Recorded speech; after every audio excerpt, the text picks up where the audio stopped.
if it happened here, I wouldn't be as happy about it. I'd probably be denigrating it because it's the mainstream.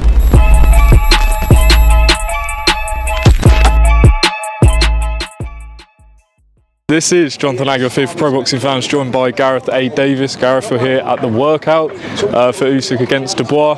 How's Poland treated you so far? It's good. I mean, the sun's on me, getting a tan. No, I haven't stopped. Up at 4:45 this morning. Lovely journey here. It's an amazing place. Great atmosphere today. Lovely to be around the Ukrainian fans. How much they adore Oleksandr Usyk. He put on a little show for us today. Dancing, ballet. Wild, out of control, in control dancing, the juggling, the skipping. Met the fans afterwards. I had the privilege of going around with the microphone to speak to some Ukrainian fans. He is such an iconic hero for them, and it's going to be an amazing atmosphere when 43,000 of them unite in the stadium. There'll be some Polish there, of course, but Polish people there, but it's going to be an amazing atmosphere, and I think it's going to be quite emotional. I mean, when he was doing I don't know if it was Ukrainian rap earlier or a folk song. I'm waiting to see what the translation of all of that is, but they all got it. It was a moment.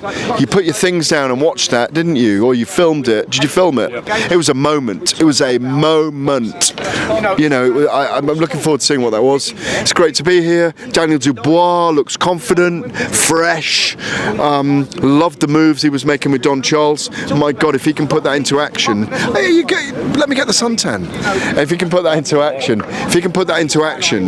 on Saturday night in the stadium and get up into close range and mid-range and let his hands go on the body like that, it'd be brilliant. Usyk's going to be moving away from him, being elusive, popping him with those weird angles he creates with his left hand and his left hook and his backhand. He's such an amazing fighter.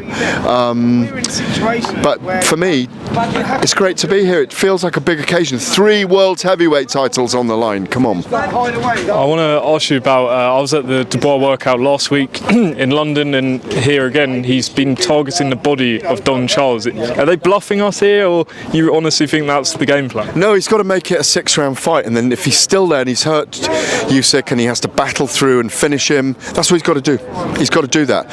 He's got to get into range though. It's how he gets into range to that. How he traps and cuts off the ring to get Usyk in those positions. Usyk's not going to stand there and trade with him. He may at times, because he does fancy that, and he may fancy taking it to Dubois. It wouldn't surprise me if it went 12 rounds. It wouldn't surprise me if Usyk stopped Dubois, and it wouldn't surprise me. Well, it would be a surprise, but it would be a great surprise and an upset shock defeat for Usyk if Dubois gets to him.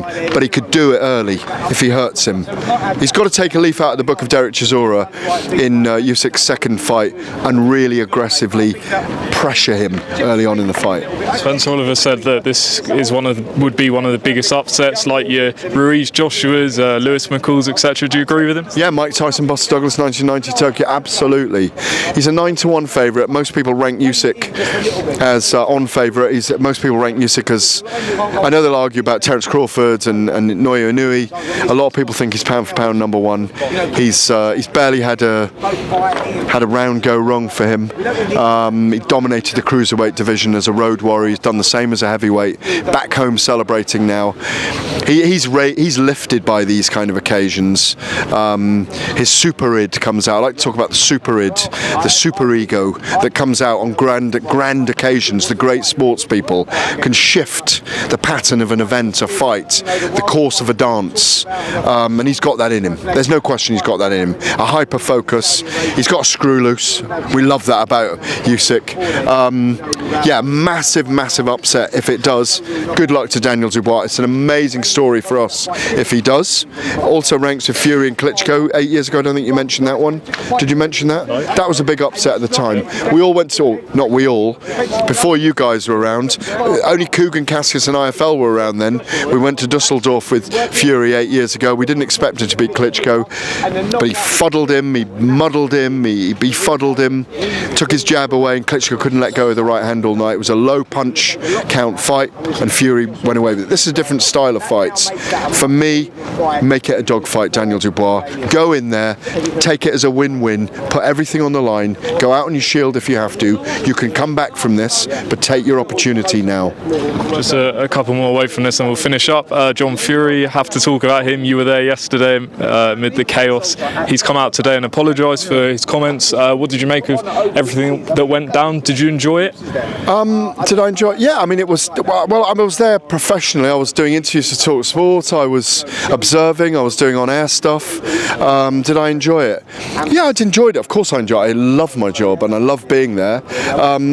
You know, it's not mainstream boxing. It's where boxing meets WWE, or white collar boxing meets WWE. It's called Misfits for a reason. It panders to a different audience. It did huge numbers, I understand.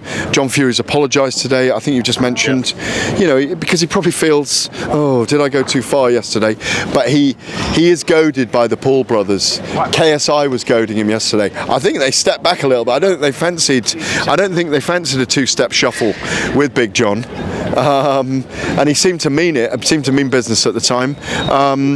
It was one of those things that if it happened here, I wouldn't be as happy about it. I'd probably be denigrating it because it's the mainstream. This is the purest side of boxing, but we've got to see it for what it is. It's not real boxing. It's hugely influential people with massive followings online and a different audience doing sports entertainment. It's closer to WWE than it is boxing. They all do their utmost when they step into the ring. Obviously, Tommy Fury has got the happy problem of being included in that milieu now, in that genre. And why would you say no when you're a young father with a little baby and in love with your girl Molly May, saying no to millions of dollars to take fights against guys who are more novice than you are? So it is what it is.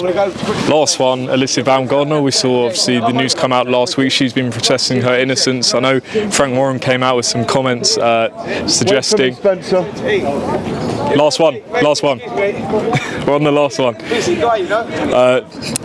Just going back to it, obviously Frank Warren had his thing to say about it, and he suggested that, you know, like Alicia was going to join Jake Paul, and that's what he heard, and Eddie Hearn took like kind of offence to it, and he felt that his words were, "I'm getting attacked by small hall promoters." What would you make of, you know, that whole situation and the continued back and forth between them? With Frank Warren and Eddie Hearn? Yeah. Well, I spoke to Frank Warren about this on my show on Boxing Social this week. Fight Club on Boxing Social by Gareth A Davies, including Johnny Fisher. It's just come out, actually. Go and have a look at it. While you're watching this interview, flick over after this. Boxing Social with Johnny Fisher. Keep watching.